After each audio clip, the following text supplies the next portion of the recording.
the content within a short period, what the Good Life Seminar is about, and this is the process that we go through.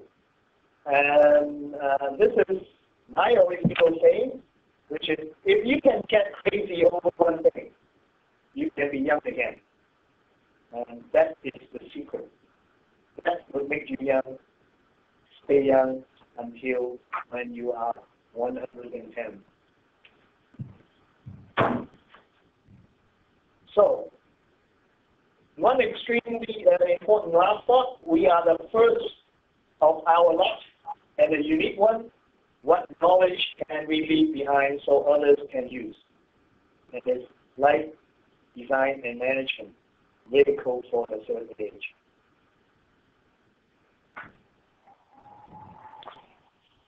Thank you very much.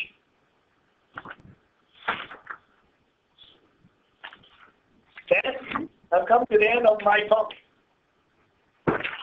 Thank you, Paul. This was an excellent and most enlightening talk. I think we are now open for questions. Anybody who wishes to ask the questions, please do so. To ask your question at this time, you may press 01 on your telephone keypad.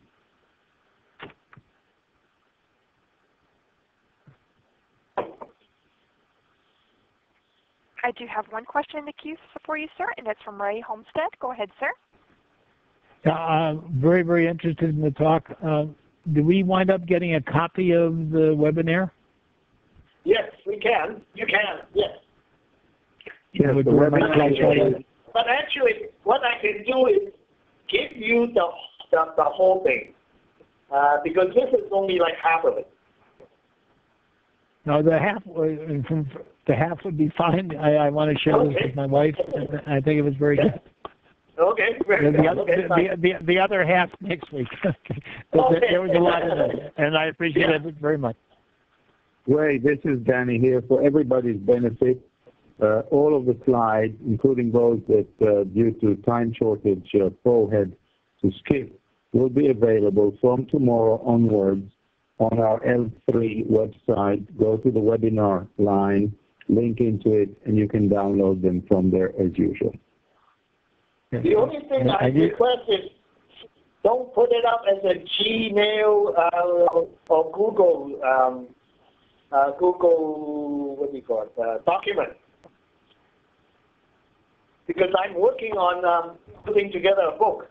So if it becomes a Google document, then kind of preempt my, steal my thunder. Okay, we won't do that. Very well understood. Yeah. I do have one more question in the queue. The next question comes from Mr. McNabb. A wonderful presentation. Thanks so much for your time and your generosity with your message. And you spoke about the other half of what you work on and speak towards, but I'm curious about health, kind of re-energizing the body to be able to do all the things one would like to do in the second half or the last 30 years of life. Is that something that you've focused on, or is that something that you've already covered and that's in the other material that you have? Well, some of the other material actually is about managing your holistic assets.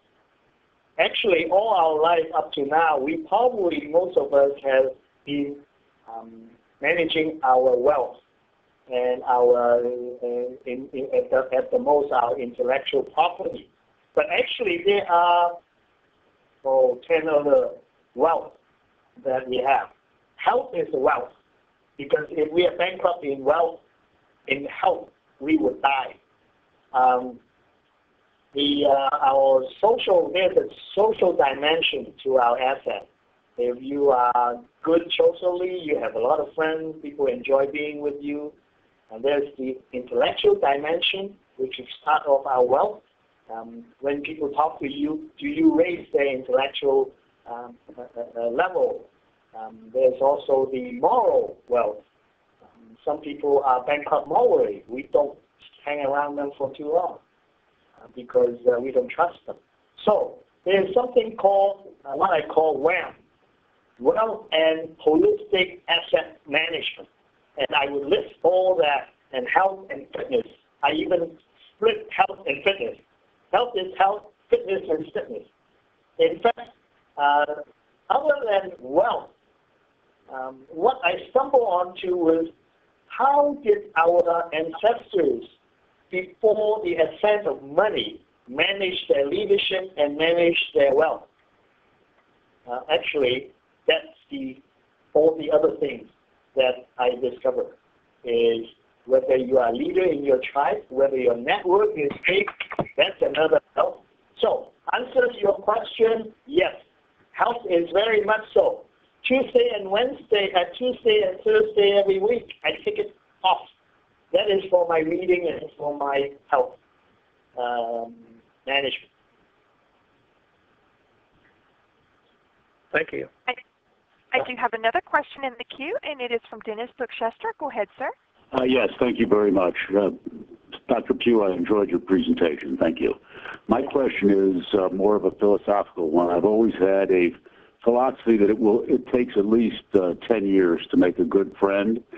And being in the last quarter of my life, I feel in meeting a lot of new people that I'll meet a lot of acquaintances, but the people who are my friends today will really be my only good friends for life, because it just takes a long time to fulfill all the necessary needs of becoming a good friend. What's your philosophy on that? My philosophy is I thought I stopped meeting people who can be good friends when I left university. But then I joined YPO.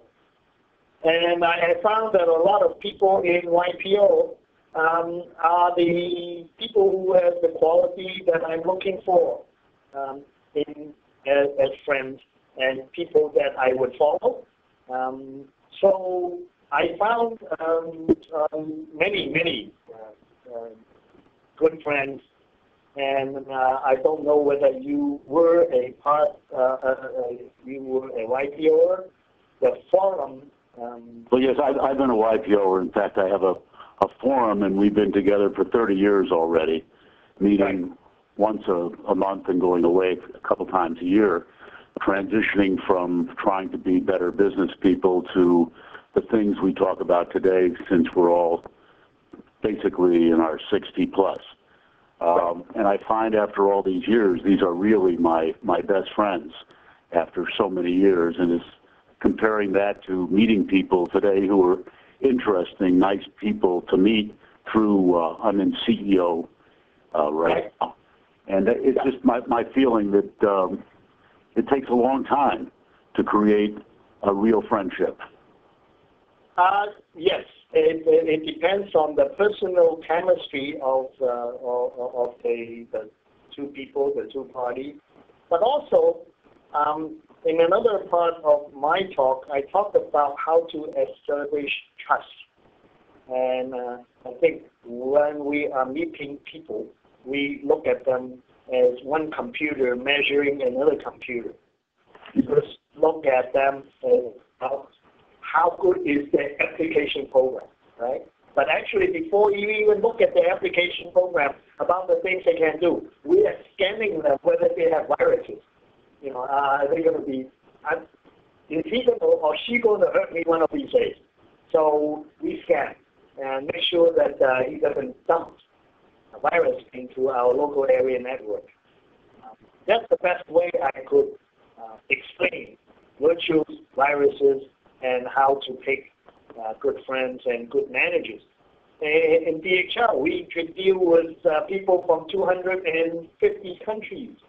How do we scan for people we can trust?